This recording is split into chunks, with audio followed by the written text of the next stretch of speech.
Stillness is not doing nothing, it is doing everything without noise. While others react, the master observes. Power is not in motion, it is in control. This is the first truth on the path to inner mastery, yet it is the hardest for most to understand because we have been trained since childhood to believe that every emotion we feel is who we are. We say, I am angry, I am sad, I am frustrated, but these are not who we are, they are simply states passing through us. Imagine a clear blue sky and clouds drifting across it. Your emotions are those clouds. But you are the sky itself, unchanging, unmoved. You are not the chaos you experience, you are the space in which the chaos happens. When someone disrespects you, or challenges you, or tries to provoke you, the common reaction is to feel the emotion rise like fire in the chest.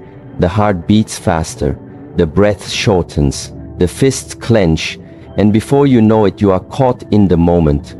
But in that moment you forget the one thing that would give you power. You forget that you have a choice. The observer within you is always present. It is the part of you that can see yourself becoming angry. It is the part of you that hears the voice in your head scream but does not scream with it. It watches the storm but does not become the storm. This observer is the real you. At the Shaolin temple, the monks do not train to fight others, they train to master themselves. Every strike, every breath, every stillness is a way to discipline the mind, to observe rather than react, to witness the rising of anger and let it go like a leaf floating down a stream. They know that to master life they must master the self, and to master the self they must not identify with the passing emotions, but with the awareness that sees all. When someone tries to insult you or hurt your pride, you must realize that their words are only energy. What gives that energy power is your attachment to it. You believe that their opinion matters. You believe that your identity must defend itself. But the observer does not defend anything. The observer understands that silence is not defeat, it is clarity. Ask yourself, who suffers when you become angry? Who is hurt when you lose control? It is not the person who triggered you, it is you. You carry that fire within you. You burn from the inside out, and in the end you lose your peace, your clarity, your center. When you are the observer, you are no longer dragged around by external forces. You do not dance to the rhythm of someone else's chaos. You choose your own tempo, your own path, and that path is walked with calm, not rage, with understanding, not reactivity. Let go of the need to react in every situation. Let go of the need to be right. Let go of the idea that your emotions define your truth. They are visitors, not residents. Treat them with respect, but do not give them the keys to your home. It takes great strength to sit with your anger and not act on it. It takes discipline to feel disrespected and still choose silence over argument. It takes true power to feel the storm rise and remain unmoved like the mountain. This is not suppression, this is not weakness, it is mastery. It is knowing that you are the awareness behind the emotion, not the emotion itself. You are the sky, not the cloud. And the more you train your mind to observe rather than react, the more you will find that nothing truly bothers you anymore. Because nothing can enter your inner world unless you open the door. And when you live from that awareness, you move differently. You speak with less urgency and more purpose. You listen without needing to respond. You carry peace, not as a concept, but as a state of being. This is why the observer is not affected by chaos, because he does not resist it. He watches, he learns, and he lets go. Your power lies not in what you feel, but in what you choose to do with what you feel. Every time you observe and do not react, you grow stronger, you become more grounded, and no one can shake a man who stands rooted in awareness. So when anger knocks, When insult comes, when emotion rises, remember this: you are not the storm, you are the silent sky, behind it all, watching, breathing still. Breathe, watch, and remain free. The outside world is not the problem, your attachment is.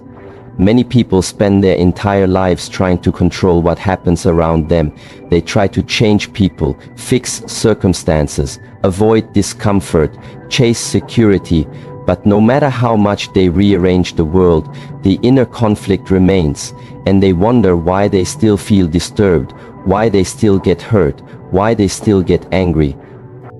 The truth is simple, yet difficult to accept. Nothing outside of you can disturb you unless you are already attached to something within that can be touched. You are not angry because of what they said, you are angry because their words touched a belief you hold. You are not hurt because of what they did, you are hurt because you expected something from them that they didn't deliver.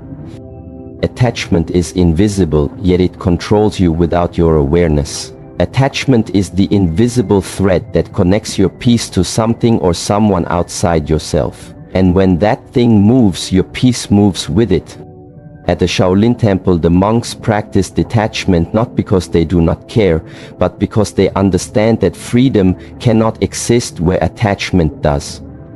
When you are attached to approval, you become a slave to praise. When you are attached to comfort, you become afraid of discomfort. When you are attached to people, you lose yourself. Every time they change, people will come and go. They will agree with you and then disagree. They will love you and then leave you. The weather will shift. The seasons will turn. The world will not stop for your expectations. And if your peace depends on the world meeting your expectations, then you will always be at war with reality. When something bothers you, ask yourself, what am I attached to? What belief is being challenged? What identity is being threatened? Most of the time, you will find that your suffering is not caused by the situation itself, but by the story you are telling yourself about what it means. If someone ignores you and you feel disrespected, it is not the act of being ignored that hurts you. It is your belief that you must always be seen. It is the attachment to being acknowledged that causes the pain, not the silence. If someone succeeds and you feel envy, it is not their success that creates your discomfort. It is your attachment to comparison, your belief that their rise somehow reflects your failure. This is why the Shaolin path is not about controlling the outside, it is about mastering the inside. The moment you release attachment, you become untouchable, not because nothing happens, but because nothing shakes your foundation anymore. Detachment is not a rejection of life, it is a deeper embrace of it. When you stop clinging to how things should be, you begin to see them as they truly are. You become present, not reactive, grounded, not shaken. You stop fighting with what is and start flowing with it. If someone disrespects you and you are not attached to being respected, you will feel no inner resistance. If someone disagrees with you and you are not attached to being right, you will feel no need to argue. If someone leaves and you are not attached to them staying, you will remain whole because your sense of self was never built on their presence. Let go of the need to be understood, the need to be right, the need to be in control, the need to have everything go your way. These needs are chains that keep you bound to suffering. It is not the rain that ruins the day. It is your expectation of sunshine. It is not the traffic that frustrates you.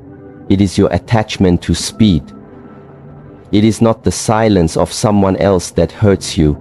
It is your craving for attention. Life becomes simple. The moment you stop demanding it to be different, you begin to move lightly, without resistance. You accept what comes, you release what goes. You stop trying to bend the world to your will, and instead, you bend your mind to meet the moment. When your peace is rooted in something eternal, not external, you walk with grace. You are no longer moved by opinions, noise, chaos, or failure. You observe everything, and you respond only when necessary, not from fear, not from pride, not from anger, but from clarity. And this clarity comes when the noise of attachment fades, when you realize that peace was never in the outside world. It was within you all along, waiting to be uncovered, not through more control, but through letting go. The journey is not to gain more, it is to need less. To stop seeking security in things that can be taken, to stop seeking validation in people who change, to stop building your identity on what you possess.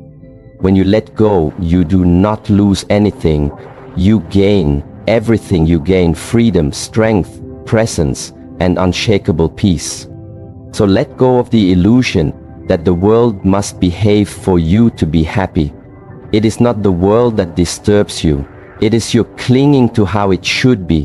When you remove the attachment, nothing can bother you anymore because there is nothing left for the world to pull on. That is real power. That is real peace. That is real freedom. Keep walking the path with empty hands and a full heart. Energy flows where attention goes. Train your focus. Most people spend their lives exhausted, not because they are working hard, but because they are bleeding energy through distractions, reactions, and emotional noise. They allow their attention to be pulled in every direction without ever stopping to ask where it is going or why it matters. You cannot control your life if you do not control your focus, because your energy is not infinite. Every moment you spend thinking about things that do not serve you, every moment you react to things that do not deserve your energy, you are weakening your own foundation. The world is loud and it wants your attention. Everything fights for it. Your phone, your fears, your ego, other people's drama. But the warrior walks a different path. He understands that attention is not cheap. It is sacred. If you constantly focus on what makes you angry, you will become an angry person. If you always look for what is wrong, you will live in a world that reflects that. If your attention is stuck on the past, you cannot move forward. And if you give your attention to the opinions of others, you will never hear your own inner voice. This is why training the mind is not optional. It is essential. Your focus is a blade, and without sharpening it every day, it becomes dull and scattered. At the Shaolin temple, every movement, every breath, every silence is part of that sharpening. The monks do not only practice martial arts to build a body, they practice to discipline the mind, because a body without a trained mind is wild and dangerous, but a mind without a trained body is weak and unstable. Focus is trained in silence, in repetition, in discomfort, and in patience when you sit with your breath and feel your thoughts pull you away and you return again and again. You are building inner strength when you keep your attention on what matters, even when everything around you screams for distraction. You are becoming unshakable. Most people are not tired because they are doing too much. They are tired because they are scattered. Their attention is split between 1,000 meaningless things, and none of them bring peace. When your energy is diluted, your power disappears. But when your energy is focused, your presence becomes powerful. To never be bothered by others, you must stop giving them your attention, not because you are cold, but because your peace is too valuable. When someone disrespects you, they want your reaction, they want your energy, and if you give it, you are feeding the fire. But if you keep your focus within, if you do not react, you stay in control, you do not lose energy, you gain it. Discipline is focus in motion. It is choosing to stay present when the mind wants to run. It is choosing to stay calm when the world tries to provoke you. It is choosing the harder path, not because it feels good, but because it builds strength. Ask yourself where your focus goes each day. Does it go to building your inner world, or is it lost in pleasing others? Does it go to mastering your craft, or is it wasted comparing yourself to others? Is it used to create, or is it used to complain? You cannot rise if your focus is on the ground. You cannot grow if your attention is always on what you lack. You cannot master yourself if you are constantly watching others. Where attention goes, energy flows. Where energy flows, life grows. And if your attention is rooted in silence, presence, and purpose, then your life will begin to reflect that same power. Most things do not deserve your attention. Most problems are not real. They are just shadows made larger by focus. Take your focus away and the problem shrinks. Take your energy back and the storm dies. You must become the guardian of your attention. Choose wisely where it goes and who gets it. Your focus is your life. If you give it away too easily, you lose yourself.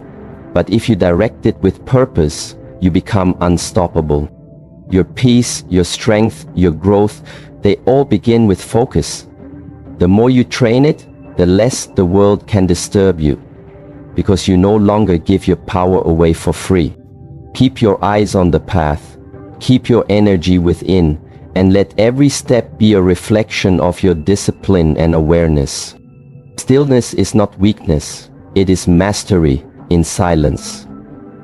In a world that constantly tells you to do more, speak louder, move faster, the greatest strength you can show is to remain still when others rush to react, to stay silent when others raise their voice, and to stand firm when everything around you begins to shake. Stillness is not the absence of power. It is the purest form of it. It is the expression of a mind that is not controlled by the moment, but that sees beyond the noise. It is the discipline of someone who has trained himself not to move unless movement is necessary, not to speak unless words are needed, not to fight unless the fight is worth it. People think that if you do not react, you are weak, but in truth, if you react to everything, you are not in control. You are a puppet moved by the strings of emotion, pride, fear, and ego. The one who reacts instantly is not free. He is trapped in habit. He is ruled by what he feels, not what he knows. But the one who is still is free. He sees the emotion rise and he watches. He hears the insult, but he does not flinch. He feels the storm, but he is not moved, because he understands that stillness is not passive. It is active. It is alive. It is awareness in its most focused form. At the Shaolin temple, stillness is practiced as much as motion. Monks stand for hours in silent postures, not to punish the body but to discipline the mind. Every moment of stillness teaches them that they are not here to chase every thought, to follow every feeling, to answer every provocation. They are here to remain grounded, unshaken, fully present. True stillness comes when you have nothing to prove, when you no longer seek to be seen or heard, when you no longer need validation or victory. It comes when your identity is no longer tied to how people treat you or what they think of you. It comes when you realize that silence is not weakness, it is wisdom. In stillness there is clarity. You see what others miss because they are busy reacting. You hear what others ignore because they are speaking too loudly. You find solutions not because you fight harder, but because you wait longer. And in that waiting, the truth reveals itself. Do not mistake noise for power. Do not confuse aggression with strength. The one who must always speak, defend, argue, fight is often the weakest because his mind cannot handle silence. His heart cannot sit with discomfort. His ego cannot remain unseen. But the one who is truly strong does not need to respond to everything. He does not need to win every battle, because he knows most battles are distractions. They are invitations to leave your peace, to waste your energy. And if you accept them, you trade your stillness for temporary pride. when someone challenges you and you remain still, you win. Not because you beat them, but because you beat yourself.